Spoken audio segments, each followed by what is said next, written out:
আসসালামু আলাইকুম ওয়া রাহমাতুল্লাহি ওয়া বারাকাতুহু। দর্শক মণ্ডলী, আলোচনা করছি ঈদের ১৩টি সুন্নত সম্পর্কে। নাম্বার ১, তাড়াতাড়ি ঘুম থেকে ওঠার চেষ্টা করা। নাম্বার ২, মিসওয়াক করা। নাম্বার ৩, গোসল করা। নাম্বার ৪, উত্তম পোশাক পরিধান করা। নাম্বার ৫, সাজসজ্জা করা। নাম্বার ৬, খুশবু লাগানো।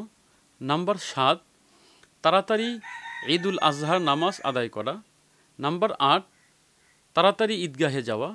নাম্বার ৯, খোলা ময়দানে মাঠে ময়দানে ঈদের নামাজ আদায় করা। নাম্বার ১০, যাওয়ার সময় তাকবীর উচ্চস্বরে বলতে বলতে যাওয়া, আল্লাহু আকবার লা ইলাহা ইল্লাল্লাহু আল্লাহু আকবার লিল্লাহিল হামদ। নাম্বার ১১, এক রাস্তা দিয়ে যাওয়া অন্য রাস্তা দিয়ে আসা। নাম্বার ১২, পায়ে হেঁটে ঈদগাহে যাওয়া। নাম্বার ১৩, কিছু না খেয়ে ঈদগাহে যাওয়া। ঈদুল আজহার কোরবানির পশুর দ্বারা নাস্তা করা। এই ১৩টি ঈদুল আজহার বিশেষ সুন্নত। আল্লাহ তাআলা আমাদের সকলকে আমল করার তৌফিক দান করুন।